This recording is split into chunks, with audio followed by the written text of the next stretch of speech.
Okay, welcome class. Now in the previous two videos we have studied about use of a. इसके पहले के दो video में हमने यूज़ ऑफ ए पढ़ा था, है ना। अब हम पढ़ने जा रहे हैं use of an. Use of an कहाँ कहाँ पर एन का यूज़ होता है ये देखेंगे। You need to focus the laser pen. ये जो एक पेन यहाँ पर मूव होता है इसको आपको फोकस करना है, देखना है कि मैं इससे क्या एक्सप्लेन करने की कोशिश करती हूँ आपको। Okay, when spelling starts with English vowel and sound with Hindi vowel we use an, है ना।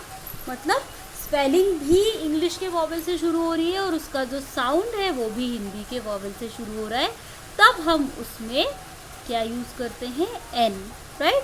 सी द स्पेलिंग, सी है orange, ORANGE। The spelling starts with O. ये जो स्पेलिंग है कहाँ से शुरू हो रही है, ओ से, है ना। ओ क्या है, इंग्लिश का एक वॉवेल है ना। एंड द प्रोनाउंसिएशन, जब हम इसे पढ़ते हैं तो what we read, orange. So this orange, this pronunciation starts with आ। ये आ से शुरू हो रहा है, so it is an Hindi vowel, ये एक हिंदी का वॉवेल है। So in this situation we write an orange. Okay, spelling starts with vowel, pronunciation also starts with vowel. दोनों ही चीज़ें vowel से शुरू हो रही है तो हम क्या करेंगे, n का यूज करेंगे। And if both are the things started with consonant तो हम a का यूज करेंगे। Okay, next is see the example umbrella. In this example umbrella, the spelling starts with U. See, starts with U, English vowel. U क्या है, English का एक vowel है।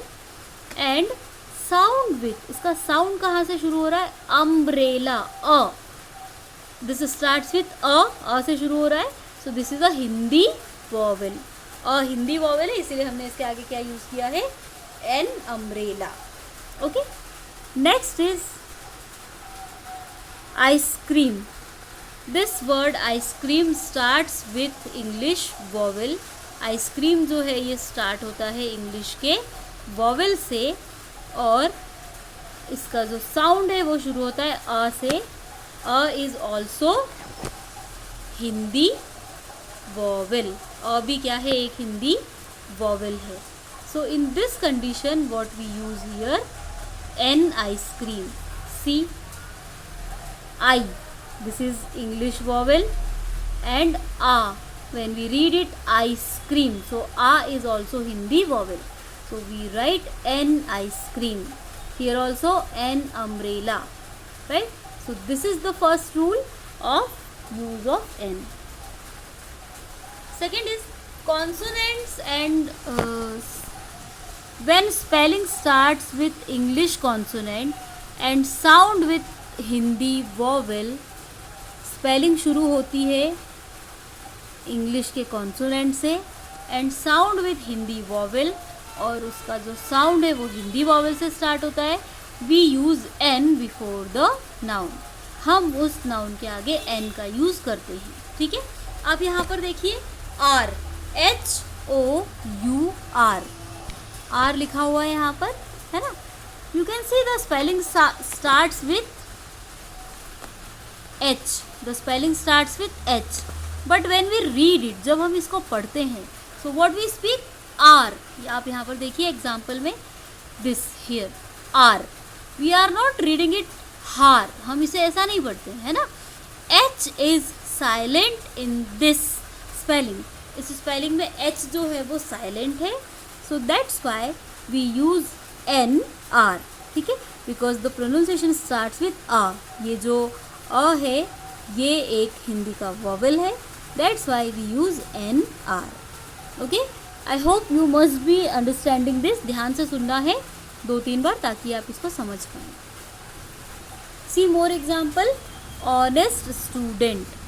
इन this honest student, है ना, you can see HONEST, honest. What is the meaning of honest? Honest का मतलब होता है ईमानदार, है ना। अब यहाँ पर आपको देखने वाली बात ये है कि in this spelling also H is silent, इस स्पेलिंग में भी एच जो है वो साइलेंट है ना। एच के साइलेंट होने की वजह से क्या हो गया है, ये जो स्पेलिंग है ये कॉन्सोनेंट की बजाय इसका साउंड वॉवेल से शुरू हुआ है ना। आप ये देखिए, honest, it's not honest, okay, it's honest. So here we are using an honest student. Okay, so this was the second rule, using an. Now the third, what is the third? In the third rule what we will see, when any abbreviation starts with English consonant, जब कोई spelling, जो कोई abbreviation English के consonant से शुरू होता है, and sound with Hindi vowel, और उसका साउंड कहाँ से शुरू होगा, हिंदी के वॉवेल से. So we use an before the abbreviation. अब एब्रीविएशन क्या होता है, that I have told you in use of a. Abbreviation के बारे में बता दिया है मैंने आपको. सी एग्जाम्पल देखिए इसके, MBA, this is also name of a degree, MBA, MCom. So when we write, so it is started with English consonant. English का तो consonant है, but when we read it, जब हम इसे पढ़ते हैं, see, when we read it, जब हम इसे पढ़ते हैं, so we read it MBA. It starts with A. A से शुरू हो रहा है ये. So A is a Hindi vowel. Here also MBA, MCom. So in these type of spellings, in this type of spellings, we have to use NMBA, है ना, because the sound is started with Hindi vowel. Okay, so this was the use of A and N. You have to watch the video 2-3 times so that you can understand the rules. Okay, ध्यान से 2-3 बार videos को देखना है ताकि आप rules को अच्छे तरीके से समझ पाएँ, है ना. Now in the next part of this chapter, इस चैप्टर के नेक्स्ट पार्ट में I will show you some examples of using A and N. इसके बाद वाले चैप्टर में हम यूज़ ऑफ A और N मतलब एक्सरसाइजेस को सॉल्व करेंगे.